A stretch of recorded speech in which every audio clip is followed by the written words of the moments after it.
une nouvelle vidéo et aujourd'hui on se retrouve pour discuter de la rupture. Avant de commencer la vidéo, j'aimerais savoir, la MIFA, si vous êtes actuellement en couple ou célibataire. Alors venez me le dire en commentaire. Voilà, vous commentez le petit hashtag en couple ou le petit hashtag célibataire. Je me demande vraiment, genre, si la majorité des gens ici sont célibataires ou en couple. Bref, l'aparté est faite, on passe à la vidéo. Alors, quand ça va pas bien dans notre couple, on a tous tendance à se poser la question de s'il faut continuer ou s'il faut arrêter la relation. Je veux dire, on a tous des problèmes, on a tous des embrouilles, tous les couples vivent ce genre de moment un peu de remise en question. Et si vous savez plus où vous en êtes, et ben vous êtes tombé sur la bonne vidéo, car cette vidéo a été faite sous un format test. C'est-à-dire qu'il y a un système de points, 20 points qui sont répartis dans 10 questions. Et il va falloir répondre à ces 10 questions. Et à la fin de la vidéo, vous aurez un résultat et je pourrai vous dire si oui il faut continuer ou sinon là bah faudrait s'arrêter parce que rien ne va plus. Et je tiens à préciser que j'ai utilisé le masculin dans toutes mes questions parce que le masculin l'emporte et c'est comme ça. Voilà, mais ce test est pour les filles, pour les garçons, pour tout le monde, voilà. Tout le monde peut faire ce test, ça peut aider tout le monde, donc c'est parti. Alors, la première question. Si, quand vous vous disputez, votre partenaire fuit la conversation ou alors quitte carrément la pièce, vous pouvez ajouter 2 points. La MIFA, vous prenez une feuille, vous notez ou alors vous retenez dans votre cerveau, mais c'est très important.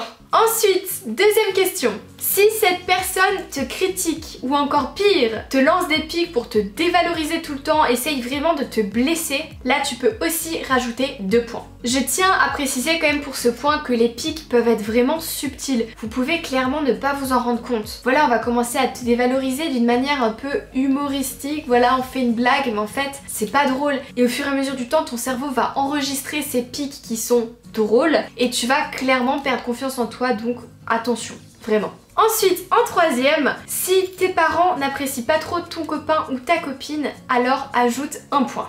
Quatrième question, si la personne t'empêche de faire certaines activités ou de voir des gens, des amis, des connaissances, elle te prive alors de ta liberté, c'est grave et là tu rajoutes 3 points. En cinquième, si tu ne peux plus dire ce que tu penses à cette personne, si tu n'oses plus dire ce qui te dérange dans la relation et dire quand ça va pas, tu rajoutes 1 point. Sixième question, si peu importe tout ce que tu fais, cette personne te fait des reproches en permanence, là tu peux rajouter 2 points parce que tu rentres dans une dynamique de dévalorisation et c'est super mauvais. En septième, si tu te sens inférieur à cette personne, que tu te sens inutile, un petit peu comme de la merde au final, et que tu perds ta propre valeur à tes yeux, tu mets 2 points en plus. En huitième, si ton partenaire a déjà été violent avec toi ou violente ou qu'elle t'a menacé ou alors que cette personne t'a insulté, a été violent avec toi verbalement, c'est très grave et il faut en parler autour de toi le plus rapidement possible, ne pas rester dans cette situation. Et ensuite, par rapport au test, tu peux rajouter 3 points.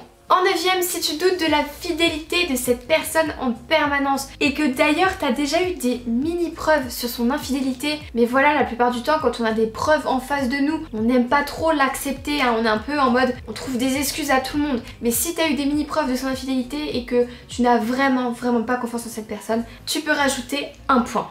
Et enfin, en dixième, si tu n'as pas les mêmes projets futurs avec cette personne, si vous ne partagez pas un but en commun, que vous êtes un peu ensemble par déni, c'est-à-dire de rester avec quelqu'un juste pour être avec quelqu'un en fait, pour avoir de l'affection, alors là, tu peux rajouter le dernier point. Parce qu'au final, on ne se met pas en couple pour combler le manque qu'on a au fond de nous, mais pour nous rajouter quelque chose, pour que ce soit un bonus. Du coup, voilà, vous devez avoir répondu aux 10 questions du test et j'espère que vous avez noté la MIFA sur une feuille où vous en êtes. Et maintenant, on va passer aux résultats.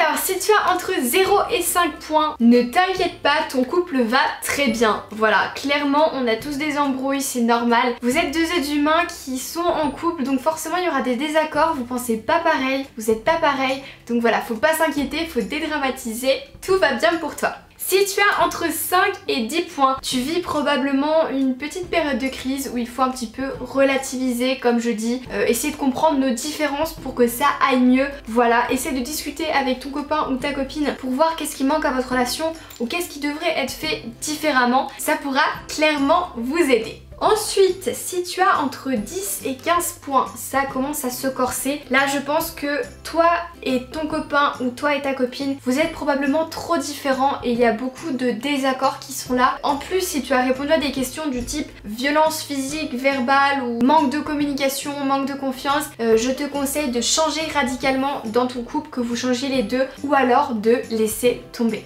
Et enfin, si tu as entre 15 et 20 points, c'est que tu vis probablement une relation toxique. Il faut absolument que tu partes de cette relation, que tu t'en sortes. Je sais que quand on vit dans ce genre de relation, c'est très difficile de s'en sortir. Donc clairement, je te conseille d'en parler autour de toi, de communiquer avec les gens, de vraiment faire le point sur ta situation et de te dégager le plus rapidement de cette relation.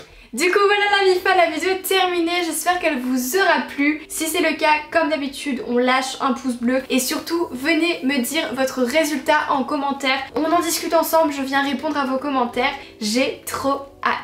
Et si vous vivez actuellement une période difficile avec votre copain ou votre copine, je vous conseille clairement de communiquer. La communication dans un couple, c'est le plus important. Donc voilà, essayez tous les deux de trouver des compromis. Et si ces compromis ne fonctionnent pas à ce moment-là, vous arrêterez. Je pense clairement qu'avant de parler de rupture, il faut être sûr que vous ayez tout donné de vous-même, que vous ayez tout essayé pour pas avoir de regrets. Parce que les regrets, c'est terrible. Du coup voilà, c'était un petit peu le mot de la fin. Et avant de partir, venez me rejoindre sur Instagram. J'organise au 100K sur Insta une rencontre entre abonnés dans la vie réelle. Voilà, on va pouvoir se rencontrer, discuter ensemble, je vais pouvoir régler vos problèmes en face à face. Donc n'hésitez pas à aller me follow sur mon Insta.